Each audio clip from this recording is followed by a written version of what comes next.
you if you only ask me to.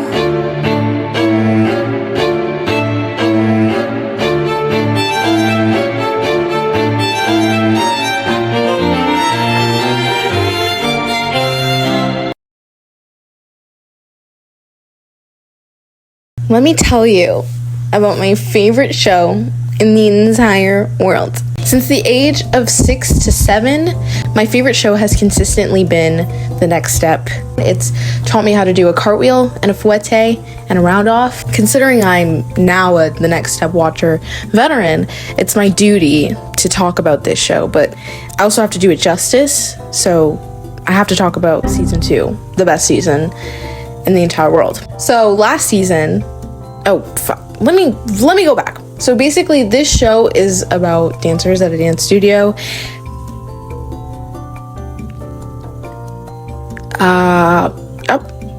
That's it. To do a recap of last season, I literally wrote 2 notes saying the team won regionals and Emily and Eldon broke up. But considering that's literally all you need to know, that's all I'm going to say. Okay, thank you. Let me introduce all the characters, and then I'm gonna say their relationships with each other, and I'm not gonna have any kind of bias. Why would I have a bias? That's not okay. We want to go into this as unbiased as we can. I will not be talking about my favorite characters. I would never do such a thing.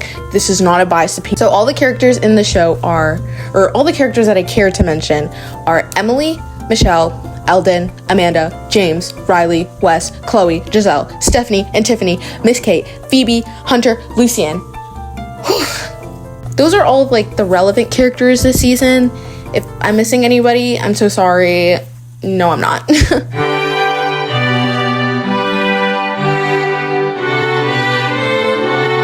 So starting with Emily. Emily is Eldon's ex and Riley's sister, and actually co-captaining the team with Michelle. As of last season, she was actually the team's sole captain, and Michelle just weaseled her way up there, so she's now co-captaining with Emily, but we gotta learn to adapt. And the notes that I wrote for her is Queen. She was like a shot of espresso. She's like being bathed in sunlight. Eldon, Emily's ex, Michelle's new beau. The notes that I wrote for Eldon are man whore and best male dancer on the team. Michelle being last season's new girl into the team. She came from Wisconsin. She was like, are the auditions here? Kind of iconic. The auditions aren't here, right? No. And while Eldon was dating Emily, he, had an eye out for Michelle. And so that's why I wrote that Michelle is Eldon's ex side piece, now girlfriend, and also team captaining with Emily. Amanda is team captain for Elite and The Next Step's nemesis. And the notes that I wrote for her are no, please, not today. Amanda is a scheming, conniving witch of a person, and the things that she has done to the team are demonic and diabolical, devious, and subhuman equivalent, okay? This girl is crazy. This girl is batshit crazy. James is a hip-hop dancer who is dating Riley and friends with Eldon and Wes. And the note that I wrote for him is buzz cut era equals up to no good. This is really important. Please keep this in mind. I'm not kidding. This is really important. And then as for the others, Riley is a sister of Emily, girlfriend of James. Wes is friends with James and Eldon. That's his connection. Chloe's friends with Riley and Michelle, and pretty much everyone else. Giselle's friends with Riley and Michelle, blah, blah, blah. Stephanie and Tiffany are not exactly ostracized from the group, but they're kind of Emily's minions. So they get along with everyone, but there's definitely like a pyramid at the top, and that consists of Emily at like the highest point, Stephanie, and then Tiffany as her little minions, because you know what, if I was Stephanie and Tiffany, I would also be Emily's minions. I worship that girl. I love her. Finally, we have Miss Kate, which is head of the studio, and the only note that I wrote for her is granola yoga boboga. I don't know why. Some honorable mentions that are going to be quite important this season are Phoebe, which was introduced this season, who is Kate's sister and who is, this is a spoiler, but she's co-owning the studio with Kate amidst, or what's the word, following Chris's leave the last. Why am I saying this? This doesn't matter. And then another character named Hunter, who is Michelle's boyfriend, Emily's boyfriend. And the note that I wrote for him is silly Wittlebaka, which I am now regretting wholeheartedly. Another character is Beth Scratch Scratch. I said that she's pick me of the century, though it seems that she was indeed picked, but more on that later. And the only note that I wrote for her is, I caught a glimpse of you in the twilight, baby. All pink and purple like the sun. All these people taking notice of you, girl, but you don't even know you turn them on. Thank you. And then we have Daniel, and the note that I wrote for him is, broke his foot, friend of no one, enemy of all. And then I said Daniel the rascal. And then there's Lucien, who's Elite's head of the studio. And the note that I wrote for him is, likes to piss people off for fun, my kind of party. Maybe I'm a bad person. I also forgot to mention that Elite is the next step's rival team, so that's like really important. So I maybe shouldn't have mentioned that prior. Cool.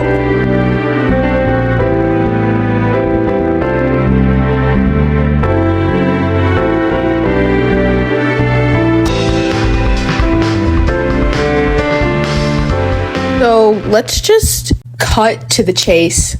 First episode, the next step is partying because they had just won regionals. Congratulations. Michelle and Eldon hang out at Culture Shock to talk, which Culture Shock is just like a little cafe that all the dancers like to go to. And, you know, they're talking about their little private relationship, which I think is berserk because Eldon had a lot of nerve going up to Emily and breaking up with her on the most important day of her life and doing it so publicly. And now you want to have a private relationship with your side piece? Sir, you cannot have your cake and eat it too. The audacity. But, you know, their little plan is just to keep it low key. You know, this is code for them saying that they're literally scared to tell everyone that they're a couple, which I would be scared too. Emily is scary, but also stand on business. At the party, this part is so random, but I had to include it because it had me on the floor. Daniel comes in, Daniel the rascal, and last season he broke his foot, which he mentions all the time, and West had to call him out because he just loves to ramble about that damn broken foot, and we're over it. No, the surgery went awesome. Like, I've totally healed. I can do anything. I've been practicing a little too. It's just really strong too. Like, I think it's almost stronger than my other ankle. I think it's stronger than a lot of other people's ankles. The doctor said not to worry at all, and so I might take it a little easy, but I'm not gonna have to worry about it like I did before, you know? I think Miss Kate's gonna be really happy with it because it's so much stronger. Why do you keep on talking about your ankle? So, you remember when I mentioned how Michelle and Eldon were trying to, like, keep their relationship private because they were scared about how the team would react? Well, Emily decided to hard launch them at the party, and they were completely caught off guard. Surprise! He's actually dating Michelle now. When Emily tells everyone, I'm just thinking how this is going to affect the team. So, you know, I just wanted to tell everyone that because I wanted you all to find out at the right time, not the wrong time. The way Emily handled them, just so classy. She did it so well. She knew what she was doing, and she manhandled these silly little fellas. Why did I say that? Everyone freaks out at Emily's little performance, and they are acting like she just nuked the place, which, like, what she did was so justifiable. I don't know why they were giving her crazy eyes, but the girls that get it, and the girls that don't, please exit the building. Thank you. At the end of this episode, we have a shocking announcement by no one but the Amanda, who walks into the building completely uninvited, by the way. And she talks about how there's a challenge going on, about how all the studios from rival teams who didn't win regionals now want to audition for the next step so that they can move on to nationals, which is a little embarrassing. But Emily makes sure to let her know that we actually want nothing to do with her. Regardless, the next step has our team, and you're not on it. Okay. Yeah. But you guys need me. Up until she actually leaves the building, then she tells Michelle that she wants to do the challenge. But I would also tell Amanda that I don't want her on my team. So thank you, Emily, for speaking for the people once again. Please compensate this girl. She's doing God's work. Episode 2. In this episode, we meet Kate's younger sister, Phoebe. Phoebe's weird. But hey, when you're cringe, you're free, and I find that rather moving. Kate brought in Phoebe as her co-head of the studio, following her old co-head, Chris, leaving. Phoebe and Kate will be in charge of organizing the challenge that will take place at the studio. James, Riley, Michelle, and Eldon are all at the mall when they notice a very sad Amanda getting scolded by her dance teacher, Lucien, for losing at regionals. They kind of just run away, which makes them unwavering bystanders, but it's forgivable. It's Amanda. Later back at the studio, hold on. Is that a knight in shining armor prepared to save the entire season on his back with no compensation or recognition for it until this very given moment? Yes, actually, yeah, that's Hunter. Hunter makes his grandiose entrance into that studio and literally drops a bomb, claiming that Michelle is his girlfriend. Which, if this is true, that means that Eldon spent all of season 1 trying to become Emily's boyfriend, to which she allowed him to for no other reason than pity, I can only assume. Then Eldon changed his mind about being with Emily once Michelle joined the studio, because you can just do that, I guess, leaving Emily alone and embarrassed until a Hunter walks into the studio declaring he get his girlfriend Michelle back. So basically, 2 + 2 must equal 7, or someone here is lying about something. But that's for me to know and for you to find out. Wahaha. Well, it turns out Hunter was lying and they're not actually dating. But if I may, excuse me, this is just a case of a trope I deplore deeply in my core. Okay, rapper. And that's a miscommunication trope. Hunter assumed after Michelle left Wisconsin that they were dating because they had lingering feelings for each other before she left. Which, let's just put our thinking caps on just for a moment, please, because why would that be the conclusion that he came to? I don't know, but there's no reason to judge. Okay, we all make mistakes. Now, there's only 2 characters that I put on a pedestal on this show, and it's Emily and Hunter. And what do great minds do? They think alike. They harmonize great intellectual power to create a plan to destroy Emily and Eldon. Thank heavens for fake dating. Emily and Hunter's plan is to pretend to be into each other in the hopes that Michelle will get jealous and beg to move back to Wisconsin with Hunter, and Eldon will just gravitate back to Emily like an NPC. Should do the trick, seeming that it literally works out the first time that they tested it. But in my opinion, that's just a testament to how strong Eldon and Michelle are as a couple, and that's not at all. Anyways, it's time for the challenge, and everyone is putting in their best effort, being humble, and just respecting everybody on the team. I have the wow factor, I have what people pay money to see, and I'm not threatened by him at all. Now, as someone who's not a trained dancer, I'm not going to give my unwanted opinions about the dancing, but watching this audition sequence made me realize 2 things. 1, freestyle makes me tense, and 2, auditioning for the next step in 2014 probably would have been the easiest thing in the world. Episode 4, the challenge continues, and Phoebe has assigned everyone really difficult choreography that no one can really seem to grasp. Meanwhile, this is the choreography.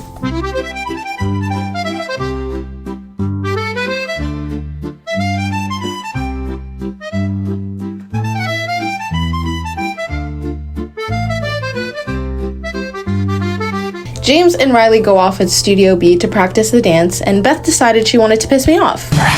James. What? Can you help me? With what? The choreography. Oh. Please. Any sensible person would politely ask her to be gone, but no, James has the brilliant idea of helping her to do the dance with Riley. Actually, me and Riley will help you together. Yeah. From the hip hop part. Ready? 5, Okay. 6, 7, 8, and step. Pull. Why would you do that? Why would you do that? Why would you do that? Why would you do that? Stephanie has a hard time with the choreography because she missed rehearsal for an audition, and then when she didn't make it on the team, she was shocked because she thought friend nepotism would save her, when in fact all she had to do was know the choreography. Whatever. I guess I'll see you around when I'm in B-Troop. I guess we will. I guess we will. Now, this same logic does not apply to Tiffany because she showed up to all the rehearsals and had no external factors taking her away from the dance. So when she didn't make the team, I think this begs a bigger problem with Tiffany. And I'm gonna hold your hand when I say this. Maybe you just suck. So now we have our new team, which includes Emily, Michelle, James, Riley, Eldon, West, Chloe, Giselle, Hunter, of course, Thalia, Daniel, and Amanda somewhere, somehow. Also, Thalia is a new character this season as well, but the only reason why I'm not talking about Thalia is because I don't care 2 hoots about Thalia. Anyway, now that the team is formed, Emily and Hunter tend to more important business, which is executing their plans to get Michelle and Eldon back. Emily, being the good person she is, takes it upon herself to befriend Eldon, maybe with poor intention. But regardless, I see no reason as to why she should be the one to sort out their tension. And even with all that being said, this is Eldon's reaction. Hi. Hi.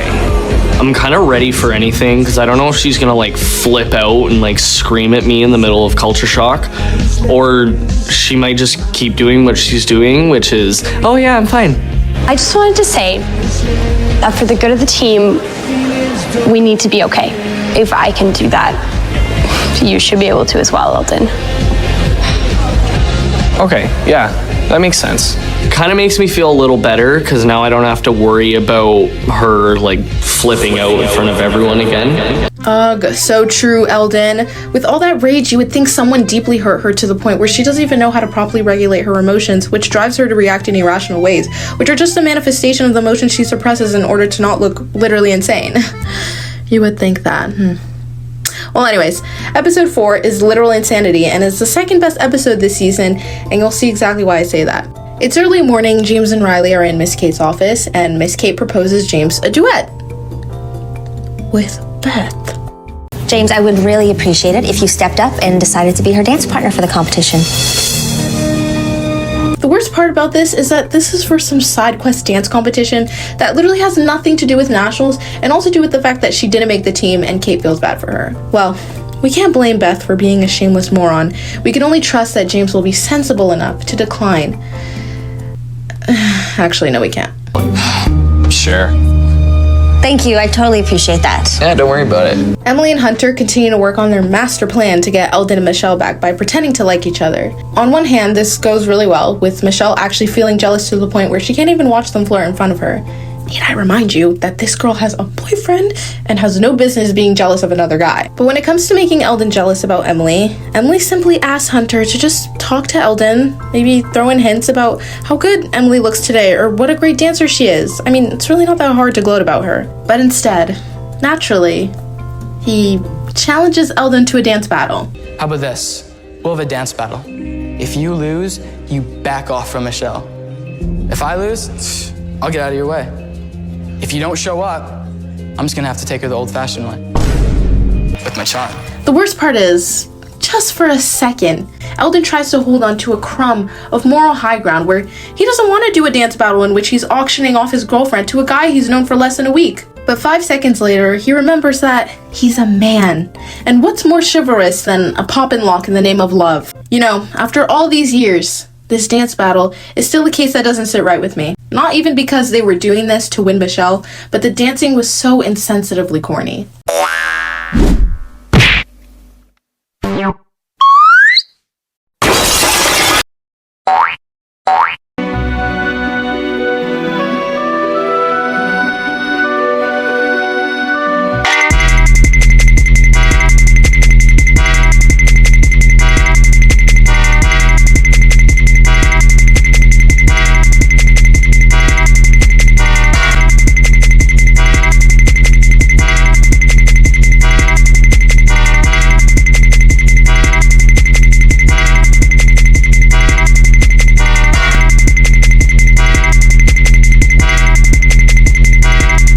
Anyways, Hunter won because duh, and Eldon now has lost his girlfriend, not because he's a bad dancer, because he's an idiot.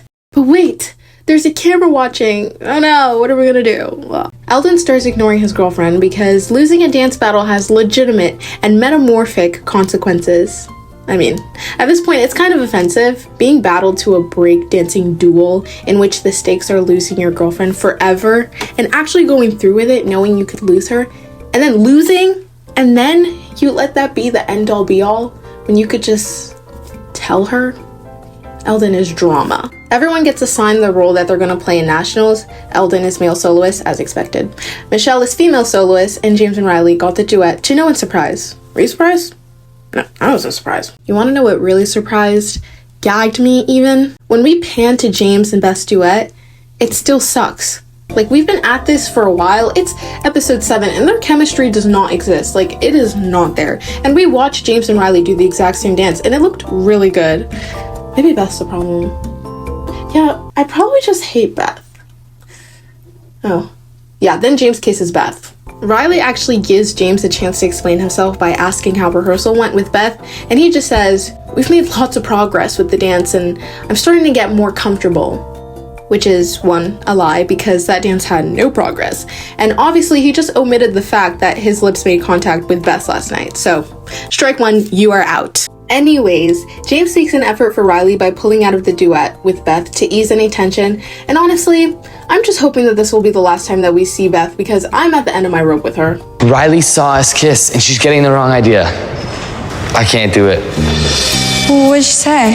Well, she thinks I want to be with you. I mean...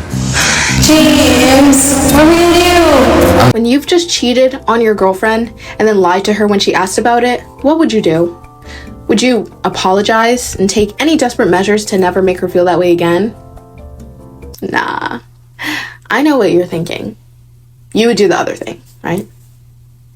Don't make me say it. You know, the breakdancing. This almost worked until Beth walks in and ruins everything. Let me guess. You're next in line to see the show? There's a show? Look, Beth. Riley storms out and James is now at square zero once again. But honestly, I don't even think he cares because he seeks comfort from the last person he should, re-enters a competition with Beth, and then she takes him out for pizza. The only thing I can say that I treasure from this scandal is that it gave me one of my favorite solos, if not my favorite solo, in the entire show. She murdered that dance. Episode 11. The next step attends a promotional event where different dance studios set up a booth in order to advertise themselves and get people interested in joining their studio. Michelle and Amanda are in charge of the booth and have a very intimidating altercation with Amanda's ex-studio dance mate, Tess. I mean, the vitriol, the shots being taken, it's too much. You know what, Amanda? You're pathetic. Look at you in your little tacky outfit, standing behind your little table, handing out flyers. You used to dance in the best studio, and now look at you. The best studio? Why didn't you guys win regionals if you're the best studio? Whatever. Anyway, Daniel. Do you remember Daniel? I don't think I've talked about him once this entire time, which would draw the question, why does he bother me so much? Well, don't worry. Daniel has been around this entire season doing nothing but complaining. And since I have so many other terrible characters I need to cover, Daniel is the last thing I want to add to my list. But alas, let's talk about Daniel. I'll make this the Daniel segment so I can catch you up on this buffoon of a person.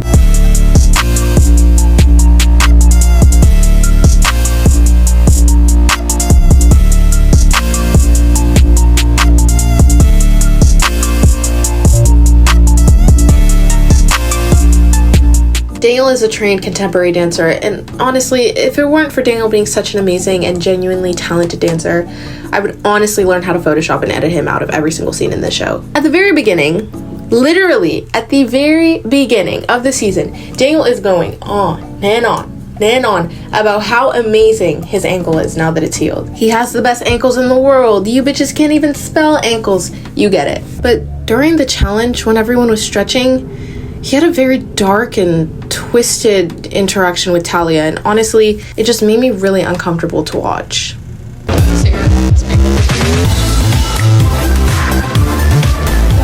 Daniel claims that she was trying to psych him out by waving, when I'm sure she was just trying to make an awkward moment a little less awkward when you're staring her down like a hawk and froggy splits. So after having a mini freak out about Thalia's attempt at psyching him out, Daniel goes and intentionally tries to psych Thalia out. He's like, so you lost regionals with your team, and you claim to love them so much, so why are you here trying to go to nationals? Is there a pamphlet we can get Daniel? Because that is quite literally the entire point of the challenge. Dancers are coming from a position where they lost regionals with their old team and want to be able to qualify to dance at nationals with a studio that's actually competing there, which is the next step. Like, am I crazy? During the second phase of the challenge, everyone was put into groups and they did that dance they said was so difficult. But in this challenge, Daniel is like elated by the fact that Thalia is in the back row so that she can quote, "Watch how good I'm dancing." Being in Thalia's group is good because I'm in the front row and she's in the second row, which means she can watch how good I'm dancing the entire time. Later in the season, Eldon gets chosen as male soloist because, as I've previously mentioned, Eldon is an outstanding dancer. In fact, he's the best male dancer, or dancer in general, on the team. I'd be lying if I said I haven't cried to some of his solos. But Daniel, No, Daniel doesn't believe this at all. In fact, he thinks he's a better dancer than Eldon. And one more thing, Daniel is sick to the back teeth that everyone thinks of him as this little broken ankle orphan baby deer. But he's not, you know. He has the world's strongest ankles, if you haven't heard. He has overcome his ankle strength deprivation. He is now super ankles. Daniel auditions for the small group that is going to represent the next step at Nationals. And he does this really cool ballet hip-hop fusion with Chloe and Hunter, and somehow loses to Amanda's team. I don't know. And I'm not even just saying this because I'm a Hunter apologist and happen to strongly dislike Amanda. Well, you know what? Maybe I am. Forget what I said. Daniel is now at the end of his rope. Male soloist? Nope. Small group? Nope. I guess he should just calm down and accept that the only dance that he's going to be featured in is a final dance like the rest of them. And that brings us to where we are right now, which is Daniel demanding a rematch. I am not asking you to hand the solo over to me. I'm asking for a rematch. And do you want to know his reasoning? Do you want to know why this man is desperate for a second chance? After everything, after every claim and whine about how far his ankles have come, he is now backtracking and saying that his ankles were weak and unhealed. Obviously, I must not have been fully healed for Eldon to win. I'm clearly a better dancer than him. What was it all for, Daniel? Do you support this constitution? Then defend it. Okay, that's all I have to say to you. Despite his efforts in suggesting a very unnecessary rematch, to which Eldon was probably going to win the second time anyways, Miss Kate rejects his offer and Daniel makes the rash decision to leave the studio to join Chris, Kate's ex-co-studio head's new studio. He is a messy character, but also good riddance. That's basically the last we'll be seeing of Daniel this season, so yes, you can relax now. Everything is gonna be just... Wait, is that Amanda talking to Tess? I'm still at elite. In fact, I'm captain at elite. Me crying because Lucien was yelling at me? Fake. You heard it there, folks. This whole time, Amanda has been conspiring against the next step. In fact, these dancers better watch their back because they don't even know. They don't even know. Actually, I don't even think I really know what Amanda's plan is. Okay, so do you remember when I said that the dance battle episode was one of the 2 episodes I loved the most this season? Yeah? And you were probably wondering, what is the other favorite episode? No? You weren't thinking that? Okay, well, anyways, we reached it. My personal favorite episode, episode 12. So this episode starts with Emily and Riley talking about Beth and James being an on-match. And when Riley asks Emily to switch seats with her, Emily accidentally pours her drink on Hunter. Please, I just want you to know I don't really like being part of your scheme.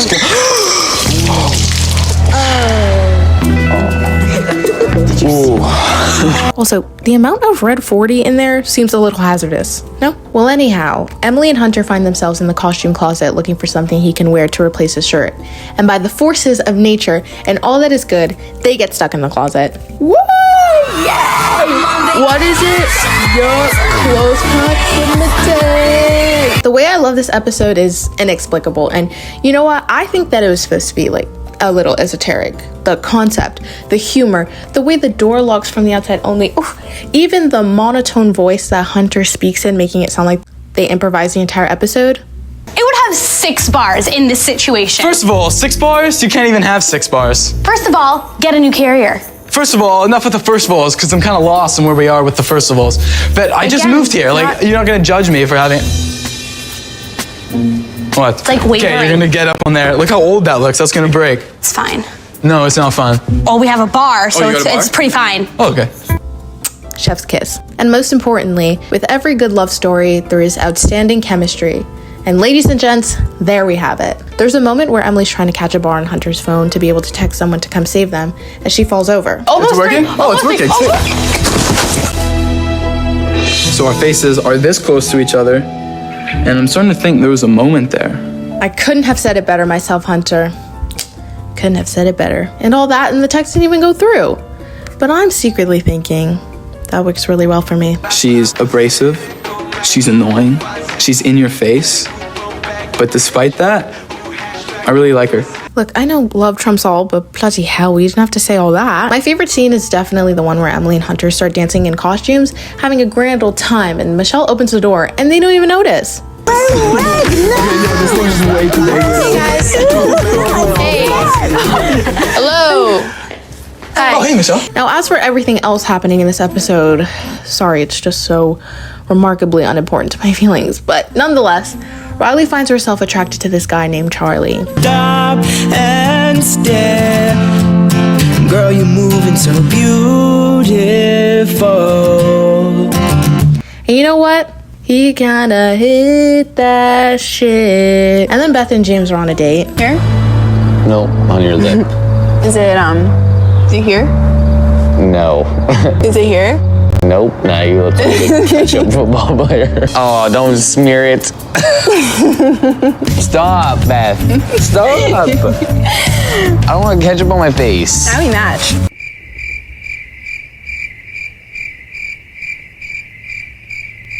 But moving on to the next episode, Michelle and Amanda are kikiing at Culture Shock when Michelle finds Hunter and Eldon's dance battle on her phone. But why didn't Amanda stop her from watching it? Well, it's because it's part of her big plan to take down the next step that she didn't bother to explain, so now I just have to keep calling it her big plan. Michelle is stunned by the news. How could they? How could they do this? You know what? I'm gonna bring this to Miss K to make everyone watch it. As if the dance battle wasn't outrageous enough, now everyone has to be subjected to it. Head slide. Head slide. Nice. Wow. Miss Kate comes to a conclusion that she wants Eldon and Hunter to fight for male soloist spot. And I've already said this more times than I would have preferred, but Eldon is the best male dancer in the studio, so I think he should win regardless. But here he is throwing a tantrum. Can't believe Michelle would do this to me. This solo was the most important thing to me, and I never would have done anything like that to her. Are you serious? I kind of regret bringing... What's boggling my mind is that what he did was so much worse. He auctioned off his girlfriend in a dance battle and then lost. That's got to be one of the worst things you could do to someone. And that's coming from someone who was sat when said dance battle was unfolding in front of my very eyes. Anyways, somehow Hunter wins the vote. From a partial standpoint, I'm happy with the results, but from a professional perspective, this is probably the worst decision they've made as a team, with all due respect. But it's also kind of nice to watch Eldon's worlds crumble right in front of him. I say that while twirling my mustache. There's no words that can describe the feeling of having the one thing in your life that makes you happy taken away. Can someone please just tell Eldon that he can just not ignore Michelle and easily have her back as his girlfriend? Because I am so tired of him in the kitchen serving up some moaning and bitching. Oh wait, he was talking about his solo. He was talking about his solo. James and Noah, no you don't need to know who Noah is, hold auditions for their band. No you don't need to know why they have a band. All you need to know is that Beth auditioned, and look, I don't have synesthesia, but all I saw was white when she was singing because she almost sent me to Kingdom Come. I caught a glance of you in the twilight, baby. A pink and purple like the sun. Everybody's taking notice of you, girl. You know that you're the one I want. Like, this is really scary. Is anyone else scared? I'm scared. Then Thalia does a rendition, and it's not completely deafening like the last, but she's just too weird for her own good that it interferes with the performance. Way heavy on my heart, yeah, you know I. And then finally we have Amanda. This is supposed to be the we finally found her moment, and that would be the case if she wasn't fucking awful. I caught a glance of you in the twilight, baby. All pink and purple like the sun. All these people are taking notice of you, girl, and you don't even know you turn them on. So at the children's whatever fundraiser, everyone is showing off their talent. Some are singing, some are doing stand-up, and Eldon is twirling. Like, was there nothing else he could have come up with? Yes, Eldon, we are well aware that you dance. We are actually, if you didn't know, in a dance studio. Everyone here dances. Please, please, please, please go and find some personality and then come back. Well, no, actually don't. Amanda goes ghost on James and Noah to compete with Elite at regionals. Elite wins because they're actually really good, and now they have a chance at competing at nationals against the next step. Now I know what you're thinking. What about James and Noah's performance? How are they going to perform without her? Who's going to cover? Are they going to be okay? There's nothing a little hoping and auto-tune can't fix. The sky is falling, oh, you weigh heavy on my heart, yeah, you know I could be the one to love you if you scratch that, a lot of auto-tune. How do I get to your love? Draw me a map to your heart. As the season progresses, things are getting uglier and uglier. James and Riley's duet is literally falling apart because James decided to cheat on her with Macbeth. Hunter and Michelle are getting along. That was not part of the plan, but all right. Yo, this is my super sweet vampire romance. You read those? Yeah, read all 3 of them. I totally thought that my super sweet vampire romance was a girl's book. Wait, I totally thought my secret vampire series was for girls. What? Wait, you're telling me that boys read books too? Even if it has like a pink cover? Because pink is for girls and blue is for boys. I'm so shocked. Girl, shut the fuck up. And Eldon is losing his mind. Well, I guess at least that's the standard.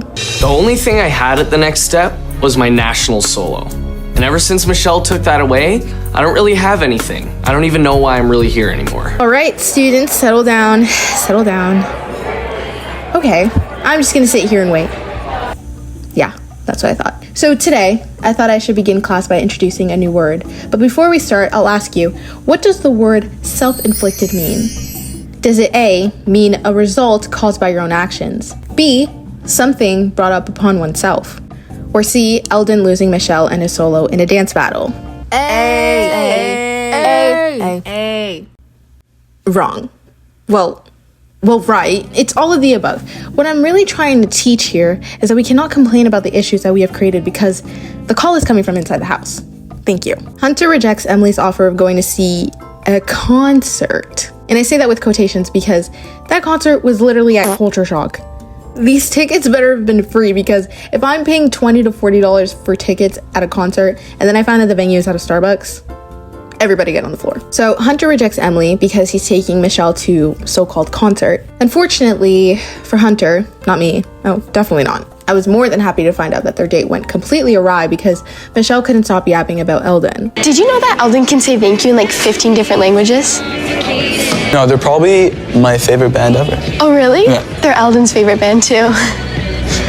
Actually, thinking about Eldon now, this is his favorite juice. Well, actually, Eldon took me to one, and it was actually so Actually, I have an idea for you.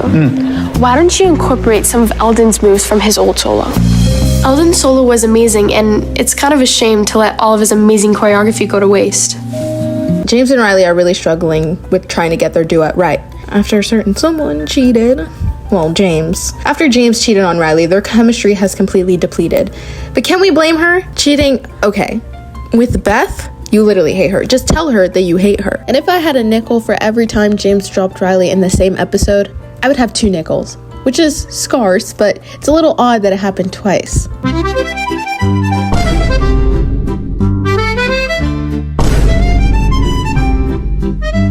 And I only say a little odd because, well, men. Men are always kind of, but a man with a buzz cut is something I've never seen before. I mean, Coriolanus was sneaking in treats for his mentee, and as soon as he got his buzz cut, he had his best friend swinging from a noose. So maybe we should do some research on why buzz cuts hinder brain activity. Anywho, Miss Kate threatens to take James and Riley's duet away, an attempt to light a fire under them, and she shows them who's next in line to take their duet, Giselle and Thalia.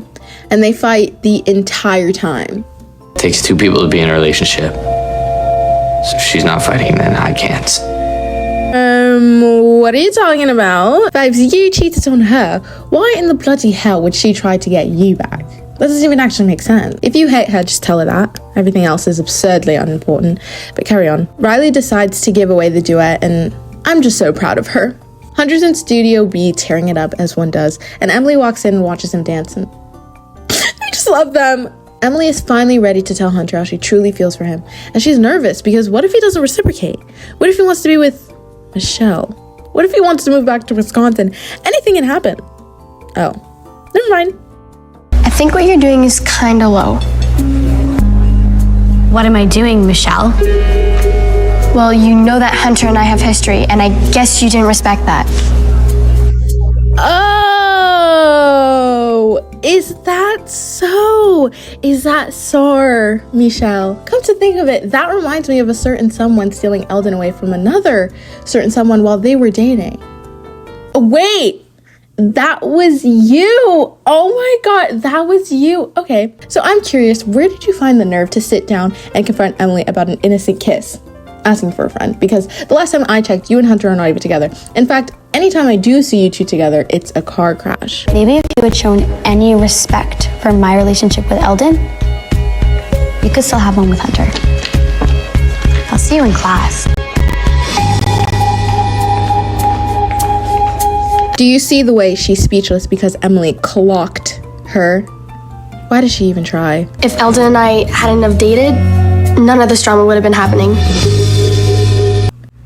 Wow, what a revelation. Giselle and Thalia try to get James and Riley to take their duet back, and Riley is like, honestly, I would love to, but also I really don't care to. Can we fault her? No, we cannot, so let's move on, shall we? Eldon is such a jerk, and for no reason. Michelle walks into Studio A and needs to talk to someone because her life is in utter shambles now that Emily and Hunter have kissed. Spare me. Eldon is like, I'd literally rather impale myself than talk to you right now, to be honest. Michelle wanting to talk to me just getting really annoying because we're not dating anymore. Can you talk to someone else? Can you do me that favor, please? Where is this venom coming from? And why is there such an incalculable amount of it? Like, chill. We had a perfect relationship and I can't deal with it. Just knowing that we could still be together if it weren't for Hunter. No, Eldon, you guys would still be together if you weren't the way you are. There's a difference between being cool with someone after a breakup and being callous. Something about these past episodes tells me you fall into the latter. Anyways, Eldon gives in and these two bond over not feeling like they belong at the studio anymore. Michelle asks Eldon for some advice on how to cope, and Eldon's like, it always goes back to dance. And I'm like, no! The answer was leave the studio. James walks Riley home, or should I say follow her, because she was not feeling it. I don't know why James is walking home with me right now. But hey, if you see him in the street, walking by her side, talking by her side, have pity. Riley, what happened to us? I thought we had everything. James, what happened is that you cheated with Macbeth. I know this is hard to register. I've been having a hard time adjusting myself, but you did this to yourself. What can I say? It's cute that you're nervous. I'm not nervous. I love them. Forget about everyone else. This is what matters truly. Emily tells Hunter that Michelle saw the kiss and he apparently has to go talk to her immediately. And I'm so very clearly missing something because who cares if she saw the kiss? You guys are not together. And anyways, Mademoiselle has no leg to stand on when it comes to snatching boyfriends away. So what are we doing? Giselle and Thalia now ask James to take the duet back and he's like, well, if Riley doesn't want it back, then I don't want it back either.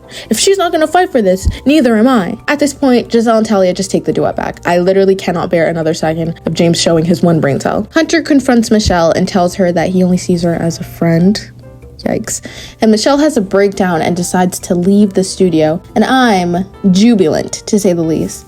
I can help you pack if you need help. But when Miss Kate delivers the news, everyone is freaking out. Not because Michelle's gone, but because now they have one less dancer and don't qualify to nationals. I'm done. Lucien and Amanda have a little conversation. So sorry, did I say little? I meant extremely audible. She talks about how the next step is falling apart, and she didn't have to do anything. Daniel left on his own terms. Michelle left on her own terms. Eldon is losing his mind on his own terms. And I'm like, yeah, you're right. You haven't done squat. This whole master plan was complete hocus pocus. The video she taped of Hunter and Eldon's dance battle did literally nothing except for make Hunter now have the solo instead of Eldon. The sobbing moment in the mall was completely useless. They didn't even care. Amanda, you've been completely useless this entire season and you made me hype up your plan for no reason. You should be ashamed. Anyways, Emily, amongst anyone within a 10-meter radius, overhears Amanda's conversation with Lucien. The betrayal, the deceit, the two-faced conspiracy. She feels it all. This is actually where things start to get very juicy, aka Emily proving to be the best character in the entire show, 17 episodes in a row. But who's counting? Emily tells Riley about Amanda being a double agent trying to So sorry, did I say trying? I meant miserably failing to take down the next step. Riley comes up with a plan to end Amanda's scheme by ripping a page from her book. If Amanda thinks that I want to take down the next step, then maybe I can join her and figure out her plan so that we can stop it. Riley wants to go in as Amanda's spy, twirl their mustaches and furrow their eyebrows in villainous harmony, if you will. But Emily points out a flaw in this plan. What motive would she have? No one hates her at the studio. However, everyone hates Emily. Except for me. It would make way more sense if Emily wanted to work with Amanda to take down the studio. In fact, I wouldn't even care if she actually took down the studio. You go, girl. Make them pay. Anyways, Amanda, why did you take the only thing I had in this season? After James and Beth performed their little kissy liaison, I specifically remember noting how Riley did her colossal one with her solo. I think I even went as far as to say that it's my favorite dance in the entire show. I don't remember, it's been like 40 minutes that we're here. Anyways, you would think that after I've claimed and basically keychained this solo to my heart, that no one would do anything to damage that. And yet, here we are. Miss Amanda decided to take this beautiful solo and audition with it for her master plan. I should really stop calling it that at this point.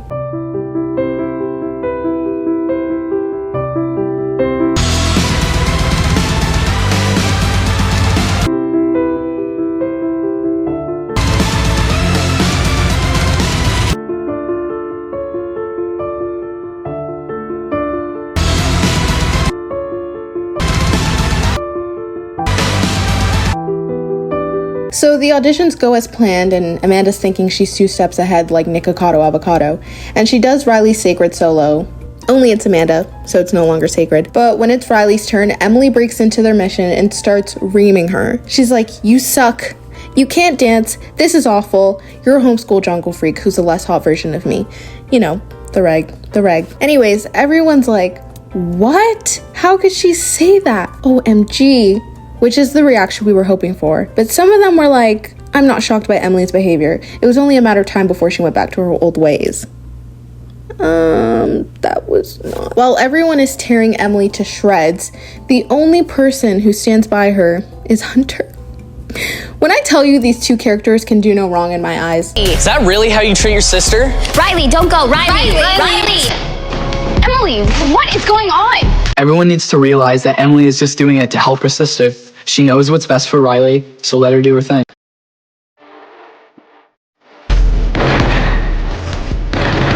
This man doesn't even know that Emily and Riley are pretending to clash for their plan and still stuck beside her.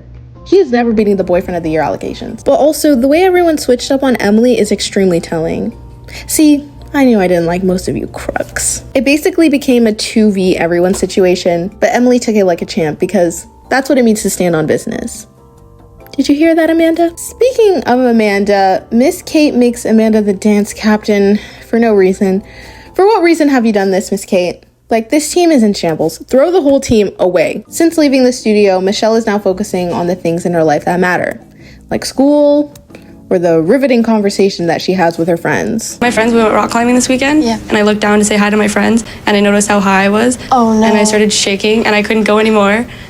Since leaving the studio, things have been really good. And right now I'm just hanging out with a couple of my friends. And then this guy had to lower me down, and it was so embarrassing because all my friends were there. Aren't you gonna answer that? That's where Michelle has been and will be for the next couple episodes, so I'm done talking about her for the moment.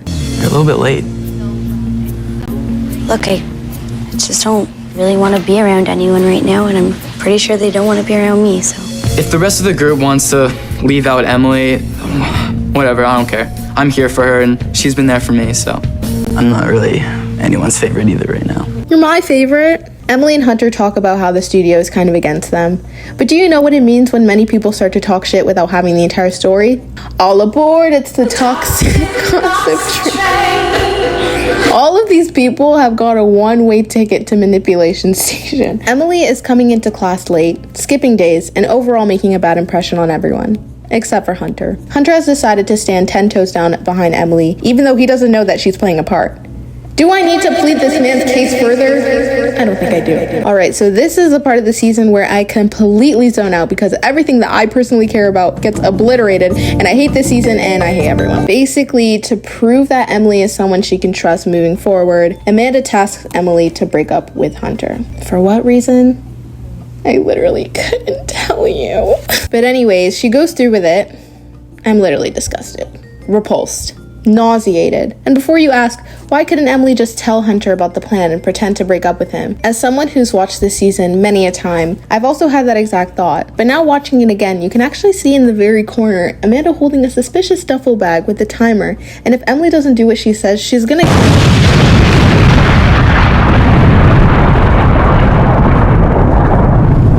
Hunter has now lost Emily and his solo. Oh yeah, Eldon challenged him to like the 3rd dance battle this season for his solo back and won, whatever. I know I said Eldon should have kept his solo this entire time, but now he's all happy. He's all happy, yay. Like, no, I'm so happy for him, yeah. Moving on, episode 24. Amanda and Emily move forward in their plan to take down the next step. So basically, Miss Kate has trusted Chloe, the ballerina, with the money that goes into the studio, counting the till and all that. Chloe's the only one with the key, given that that is her responsibility. So a bell goes off in Amanda's head, and she decides her and Emily are going to get Chloe kicked out of the studio next. She wants to frame Chloe for stealing the money for the studio. Now you may be wondering, okay, why do you sound weird about this? Amanda's whole plan is to take down the studio. This is very much on brand. And to that I agree, but every plan must have some type of agency or motive behind it. And if you didn't know, last season Chloe was exposed for working a minimum wage job, indicating her impoverished lifestyle. Using this knowledge, Amanda is framing Chloe for stealing the money because who would put that past the poor girl? Haha, she works at a cafe. Ew, look at her shoes. Amanda is a classist, a true elitist. No wonder she loves that studio. So they put it in Chloe's bag in the hopes that Miss Kate or someone will call it out. But Emily does a quick switcheroony and puts it in Amanda's bag in an attempt to frame her. But she ends up putting it in Emily's bag and the studio loses it on her. Wow. Eldon, get the lockbox. Okay. Maybe let Chloe take the blame. Every time I Okay, Amanda, you're not that bitch or nothing, but you did eat that one little thing. Okay, so at this point, I am through with this season. Emily is getting humbled every episode. Hunter is doing the mute challenge, so I need to move on into a way lighter note. And arguably, one of my favorite parts of the season, the Riley list. So, you remember when James cheated on Riley with Macbeth? Yeah, I try to forget too. James thought it would be easy peasy, simple dimple, pop and squish to get Riley back when, in fact, 'twas not. Riley has a condition where she can actually stand on business. It's called tenacity. James wanted to so badly get back with Riley. Okay, what am I talking about? This mofo didn't do shite for like a good portion of the season. He was just like, if Riley doesn't want me back, then I don't want her back. Simple. But anyways, he's finally putting action behind his words and has asked Riley to write him a list of anything she wants him to do, and he'll do it. It's brilliant. Anything? See, if I was offered something like this, my non-negotiables would be tickets to a dream concert. Oh wait, no, sending a compiled pile of all the Earth's garbage into space to solve climate change. Yeah. The rest is like, I don't know. Oh, get me a Costco-sized Brookside blueberry candy bag. So to kickstart the Riley list, she starts with the biggest block in the road and the bane of my existence, Macbeth. James. It's actually been a couple episodes since we've seen her, so thanks, Riley. Anyway, Riley tasks James to break up with Beth because how else are they supposed to get back together if she's in the way? You feel? James is like, yeah, I don't really think that's possible. I've tried and she's like really hard to break with. Find a way. So he breaks up with her and she's like, okay. And he's like, okay. She's like, okay. And it's really creepy. And then she tries to kiss him and he's like, did you not hear me 2 seconds ago when I broke up with you? And she's like, yeah, but the best couples break up. Or something stupid along those lines, I don't know. Look, I'm a girl's girl doll. I'm a doll's girl. But there's something seriously wrong with that girl. And I cannot for the life of me defend her. It's just not possible. Anyways, nothing comes from that conversation. So James kind of just pushes it to the side in the hopes of getting it done later, I guess. Anyway, this is unimportant, but one of the things Riley wrote for James to do is to read her diary at an open mic, but it's from his perspective. Whatever. Haha. Michelle walks in and is like having the worst case of main character syndrome. She's like, I came here to meet Miss Kate, but seeing everyone here really reminds me of all the drama. It's just so overwhelming. Meanwhile, no one even noticed she's there. I'm not going back to the next step. Look, Michelle, if you're leaving the studio for good, maybe leave the studio for good. I don't know. So for number 11, James was to create a new move, and he decided to make a flip where he like rolls into a handstand. It's pretty freaking awesome, and he named it the Riley roll up. A number 11 coming at ya.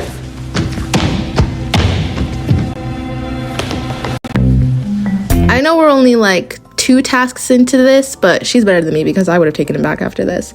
Not going to lie. So another task on the list is finding a 4-leaf clover, which I've literally tried to do because of the show multiple times, and I've never been successful. So if I was James, I probably would have given up on the spot. But he teams up with Wes and Eldon to find this clover, and they're unsuccessful because that's just not possible. But luckily for James, Lady Macbeth found the 4-leaf clover that he needs. He's like, why would you do this? And she's like, because I love you, James. And it's supposedly supposed to be a sad scene. I think I'm finally gonna let him go. I just love him so much. And I know he doesn't love me. Ooh, awkward. She's completely moping.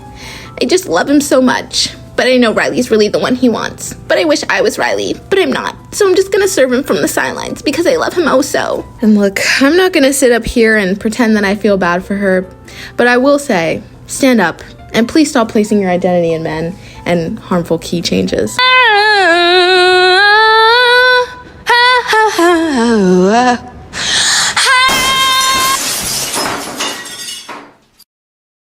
So we're inching towards the end, but James does a task that he's worried about, and it's spending time with Emily. I'm sorry, but that's so on par with like peeling an orange. Oh wait, no, that's kind of hard.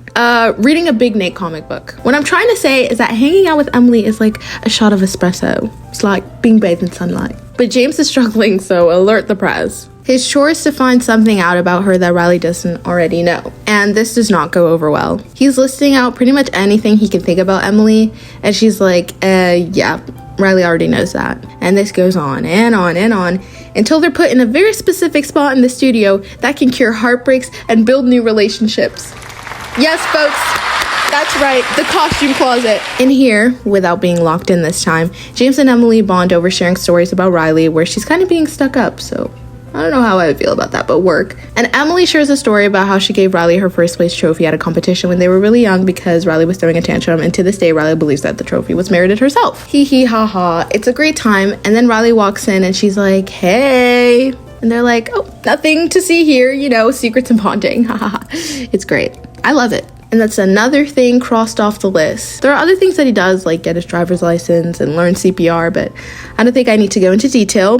And that leads us back to where we left off. Episode 25, which arguably is my favorite episode of the season. Have I said this before? Nah, who cares? So we start off the episode with a bang. Amanda gets exposed for stealing the money. Basically, if you notice this in this clip, there's a little girl sitting next to Chloe. She's from Baby Ballet, and they actually have a really cute episode together.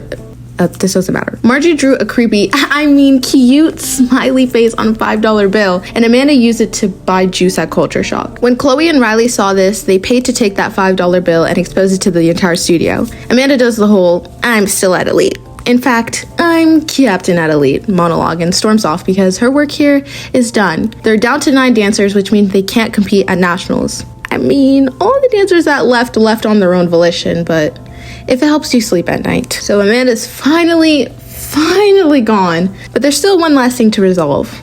How awful everyone has been to Emily for the past week or so.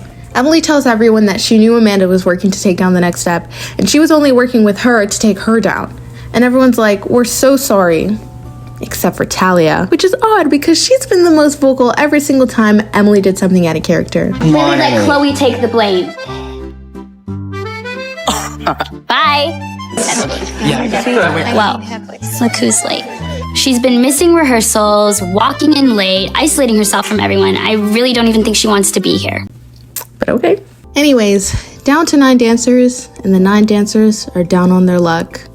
I hate that. Riley acknowledges that James has already completed the list, but she needs him to do one more thing, which is get Michelle back to the studio. And he does exactly that, but in the best way possible. I'm starting to think me and James share a brain cell. A flash mob. But the most extravagant flash mob that would make you have years of FOMO because you didn't get the invite. Anyways, there were so many kinds of dance styles and dancers. It was pretty freaking awesome. Michelle, feeling overwhelmed with happiness and friendship, I guess, decides to rejoin the studio. Well, yes, after all that, I don't think she had a choice. But on a more considerable note, because Michelle rejoined the studio, James has officially proven himself worthy of Riley, and they get back together. Cheers! Does that mean we're back together? Forever,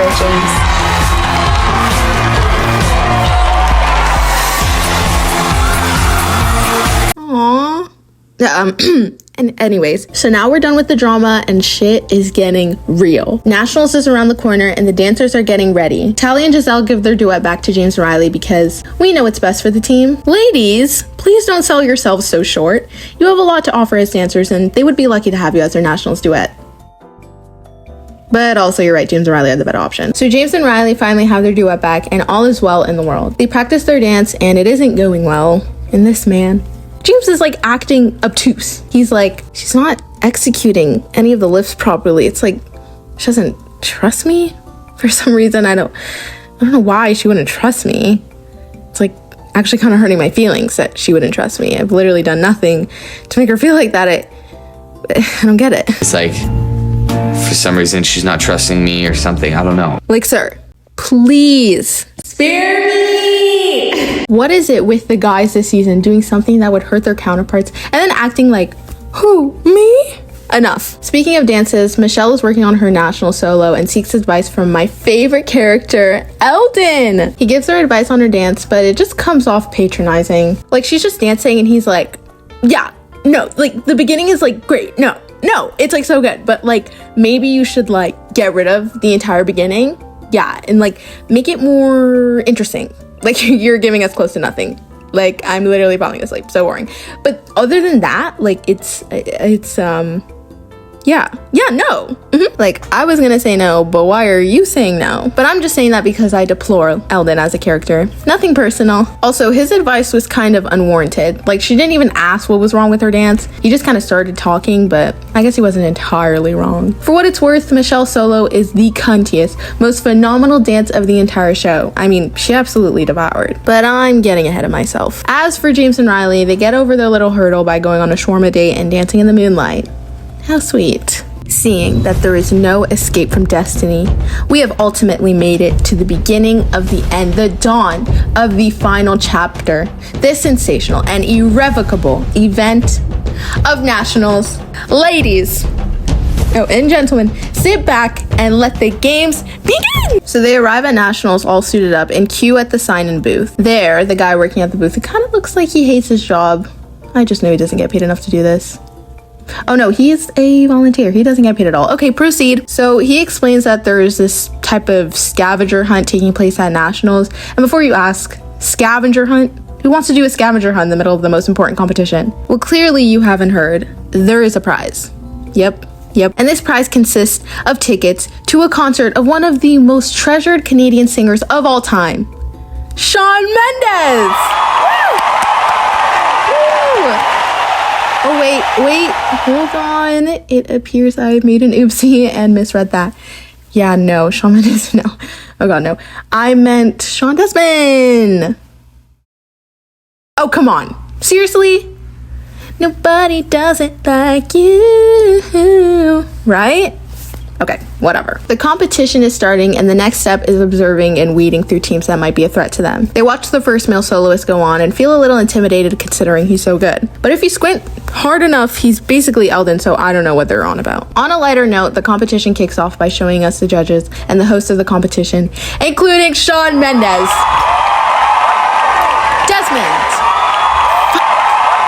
Speaking of Shawn Desmond, the next step, and by the next step I mean the big three, Emily, Wes, and Giselle. See, by my logic, anyone who fraternizes with Emily is guilty by association.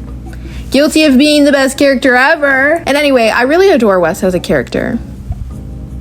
And Giselle too. The three of them complete the scavenger hunt, therefore winning tickets to the Shawn concert. But why was literally every other studio there as well? Like, what was the point of winning the... Whatever. They're all dancing. Some are flipping, some are breakdancing, and Eldon is twirling. Like, was there nothing else? It's day 2 of nationals and the next step is settling in just fine. Giselle visits an old friend we all know and love. Give it up for Daniel the rascal. Oh, don't be rude. Daniel has gone Hollywood all of a sudden because, you know, his studio is just so important and reputable. Does anyone know the name of his studio? Right. Daniel is in everybody's face this episode, bragging about how he's going to win and crush them. Do we believe that? No, we do not. Not about it. We'll see. Moving on accordingly, Daniel and Eldon go on for their respective solos. Daniel's dancing and blabbing about how he wanted to bring something entirely different to his dance style. I'm not a dancer, so maybe it's not my place, but it looks the exact same as how he usually dances. Daniel, don't jump me. Regardless, it's really good, but Eldon doesn't fret and he does his little dancey dance, but this man is so dramatic. Basically, in the middle of his dance, his inner alpha male is like begging to be released. And so it does, and I have to laugh. Like, please. Everything was good at the beginning. It was nice and smooth, and then things just started happening. All I need is just a little bit of oxygen.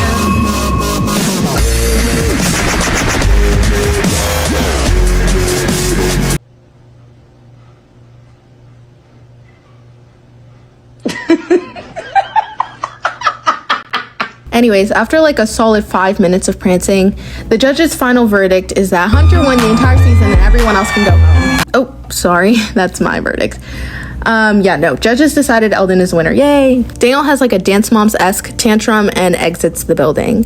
Whatever, I do not care. That marks the next step's first win of the competition and they're feeling great. Congrats. Meanwhile, at a party, Daniel apologizes to Giselle for his rather impertinent behavior earlier today. My theory is that he's just incredibly embarrassed that he was talking himself up only to lose, and he should be embarrassed. Then get this, Jeremy Fragrance scouts Daniel to audition for Juilliard.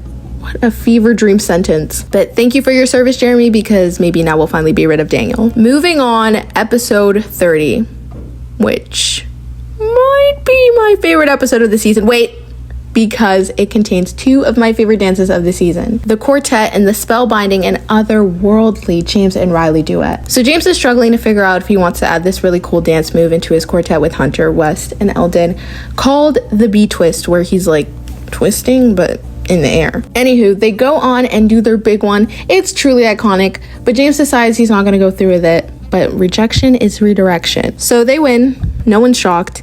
But now it's time for the best duet of the show. The concept of Riley and James's duet is really beautiful. Basically, James is playing a businessman who's at a museum, but he's just so enwrapped with his work to even look at the artwork. It's like, why even come to the museum if you're just gonna never mind. Riley's playing the part of the painting and she magically comes to life and she tries to have James join her in her world. It's a perfect mix of both their styles and it's just so beautiful. There's a part in the dance where James rushed to the back of the painting and Riley throws up confetti in 4th position, I think.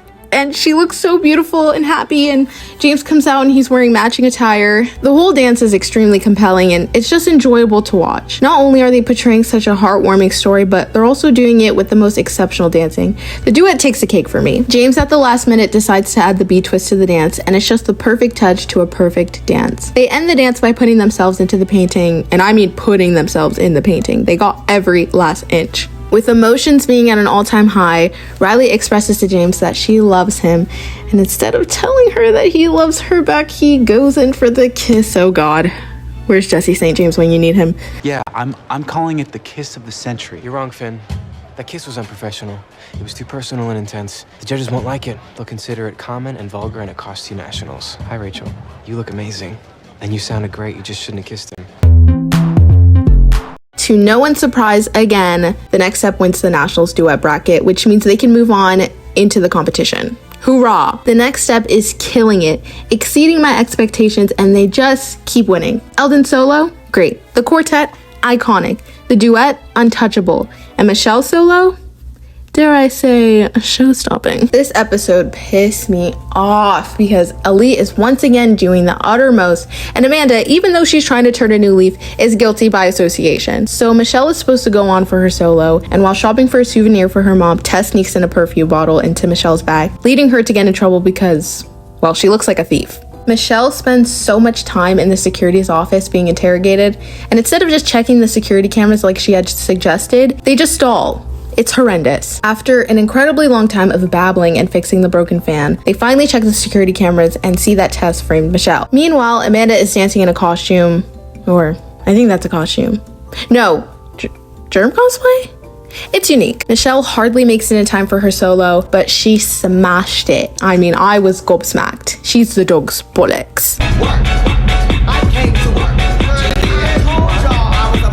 This dance is the personification of her hair flipping. It's fantastic, and you know, Michelle, you've really come around, I guess. Michelle wins against Amanda.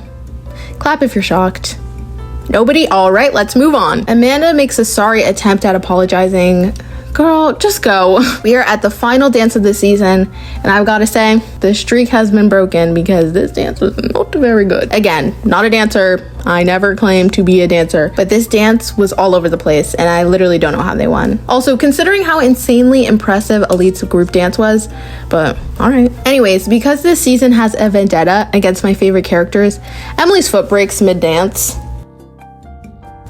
Like, why? It's all entirely too dramatic, and I can't keep watching my favorite characters get sacrificed like this. It's damaging. So there actually is a final dance. I know I called the last one the final dance, but it is the final dance, to me, at least. This circus dance literally doesn't exist to me because Emily's not in it, and in her replacement is no one other than Amanda. It's laughable. This show has given me every reason to not care about this dance. So apparently Amanda is still an alternate at the next step, which doesn't even make any sense. She says that she's registered on both teams, but how did they even allow her to do that? With that logic, you could just dance on every team if you just register with them.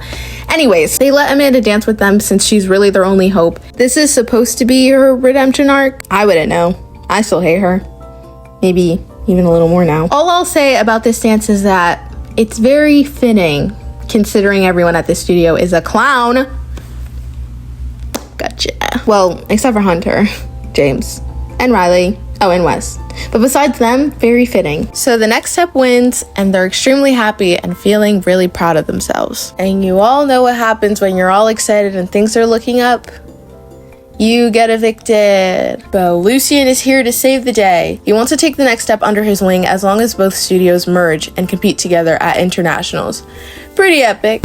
Elite and the next step merge for internationals. The season gets left on a cliffhanger. Will they merge? Won't they merge? They'll merge not. Like all good things, the season has come to an end. My all-time favorite season of the next step, and it only took me an hour.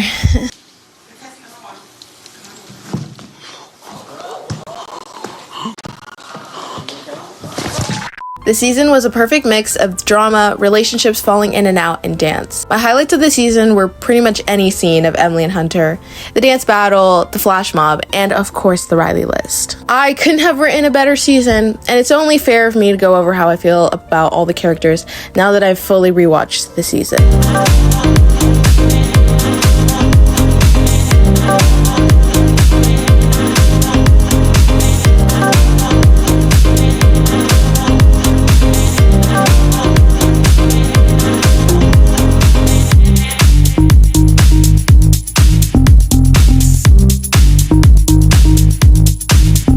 Starting with my queen, Emily. Emily was the glue this season. She not only held herself together, but she held everyone else together as well. Emily has always been my favorite character, even when I watched it for the first time at the ripe age of like 7 or something. Real recognizes real, I guess.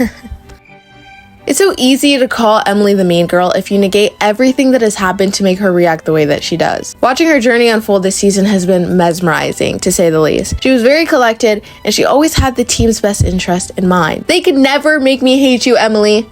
Ever. So in the beginning of the video, I wrote 2 notes for Emily. Queen, and that's that her espresso, or something like that. And that still stands. Emily, you will always be famous. The second character I talked about was Eldon.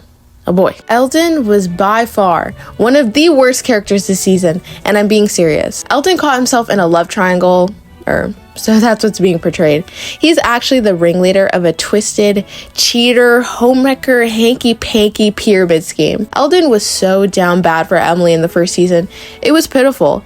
And when they finally started dating, he realized one's not enough. He has to have both Michelle and Emily. Then he realized he doesn't like Emily, okay? And decided to date Michelle. But then Hunter came along, and Eldon sacrificed Michelle in a dance battle. So you see, Eldon is a psychopath. Every time he loses someone close to him, it's in the most extreme way. Also, he is way too melodramatic. And not in like a campy theatrical kind of way. In like the berating, punchable, makes me want to light my laptop on fire kind of way. I sound just like him. And unlike Michelle, Eldon's moping goes nowhere. He was a complete and utter drag this season. And granted, he had lost his girlfriend, lost his solo, and lost his confidence. It's understandable. But instead of leaving the studio, he stayed because he knows he's completely useless outside of it, can make no friends, and has absolutely nothing to offer. That felt good. Watching him throughout this season was kind of frightening. He was just too impulsive and his logic was very confused. The notes I had originally written for him are man whore and best male dancer on the team. That is still true, except now I would add shares a split personality with a 6-year-old child. Personally, I'll never forgive Eldon for what he did to Emily, and he doesn't really grow on me at all, so that's that. There's nothing worse than someone who has no problem creating drama and stirring chaos, but when it's time to take accountability, wants to act like everyone's attacking them. Let me not be ambiguous. I'm talking about Michelle. I didn't write any notes for Michelle in the beginning of writing this because I didn't have a solid opinion of her, but now I do. My note for Michelle is a deer in the headlights. What I mean by this is, you know when you're driving in an empty road and a deer thinks that as soon as it sees your car is like the perfect time to jump in the road, and then when it gets hit, all of a sudden we have to tend to the deer, which you should. Michelle is the deer. She's pretty calculated as far as I'm concerned, but also kind of has a victim complex. She creates drama and then woe is her. Specifically talking about this Eldon, Emily, Hunter triangle, or quadrilateral. It was jarring to watch her complain to Emily about how she had kissed Hunter knowing that she had a thing for him. Okay, so many things wrong with that statement. I'll do my due diligence and go over this thing that she had with Hunter. So beginning of the season, Hunter surprises her at the studio, complaining that the two are a couple and have been since they were kids at her previous studio. Michelle shuts this down really quickly and says that she had left things very hazy with Hunter before she had left and never specifically said that they were dating. Cool, that's fine. I even backed her on this. Emily and Hunter try to make her jealous, and it works to a certain degree until the cursed dance battle happened. Hunter wins, and Eldon is now ignoring her. Some would say that's cuck-like. Some would say. Not me. Some. And now that she is single, Hunter is laying it on thick. And she still does not want to be with him.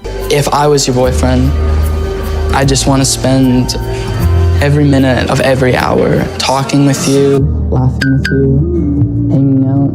He is on his Justin Bieber shit, and yet she is not impressed. That's fine, she's entitled to her own opinion. But let's skip past a couple episodes and here we are.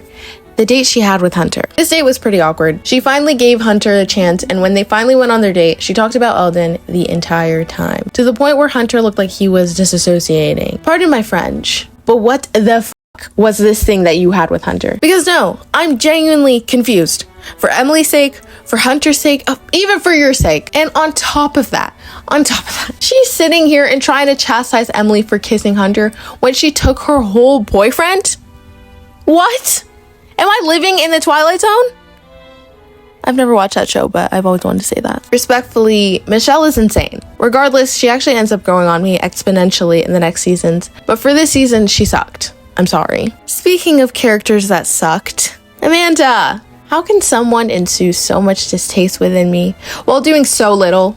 Well, Amanda's your girl. Amanda has always been my least favorite character, and of course she is. She's the show's villain. We're supposed to not like her. But it's not even what she does that bothers me. Yes, be the villain, take down the studio. That's what she's here for. For me, it's the lack of commitment she has to the bit. Girl, if you're gonna take down the studio, maybe actually take down the studio. She just waited for everyone to drop like flies and then took all the credit. Also, her trying to have a redemption arc at the very end. Do you want to be a part of the group or do you not? No, you don't. Wait, yes you do.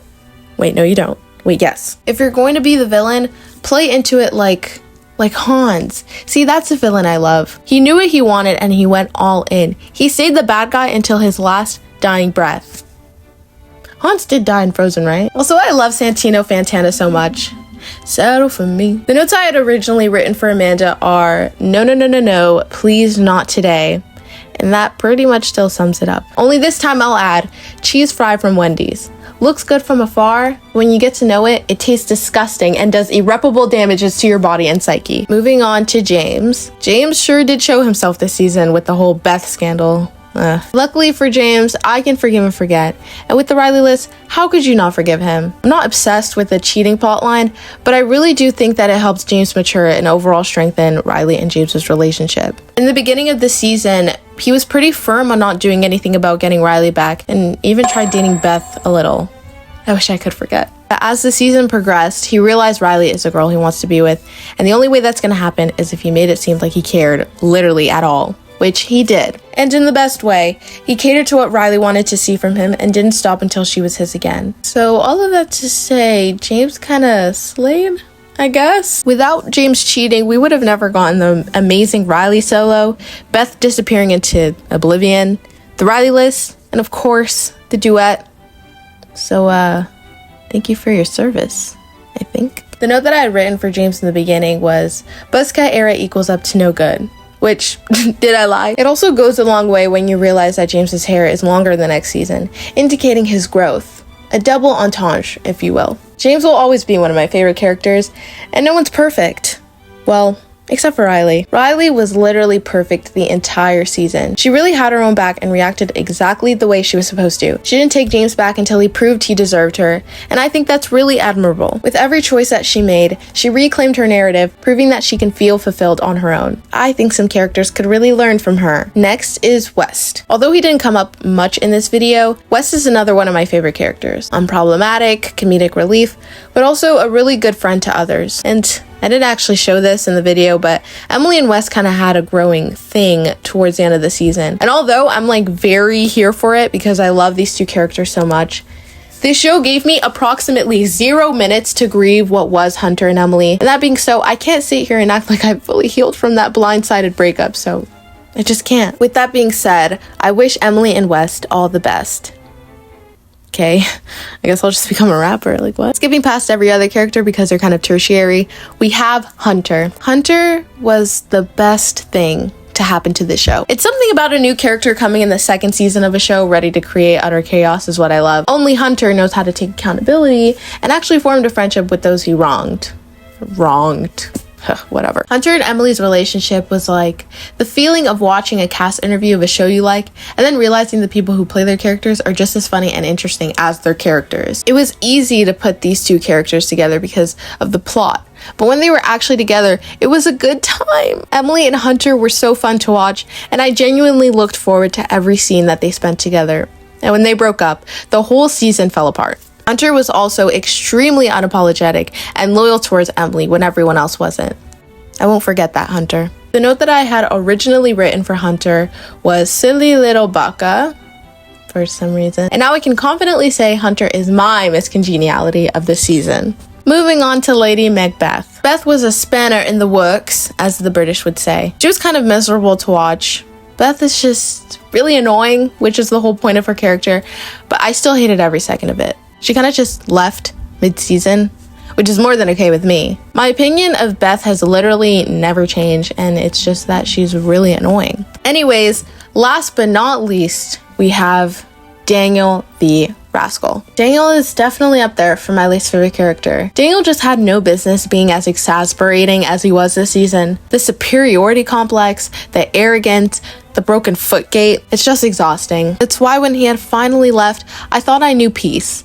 But when he came back for nationals, it was like he had never left. The note that I had written for Daniel initially was friend of no one, enemy of all. And maybe that was overgeneralized, so I'll restate. Daniel, friend of Giselle, enemy of me. As for everyone else, I seem to have maybe a partiality problem. There's like a spectrum, and where these characters fall on the spectrum is literally based on how they interact with my favorite characters. It goes from, I think I could maybe sacrifice my life for you if you let me, to I don't think I like you all that much. See, from someone like Thalia, I don't have that much of an opinion of her. Thalia was also new, so she just wasn't important this season. So why would I care? But every time she opened her mouth, it was to retaliate against Emily's actions, which is fine. Like, pop off, lady girl.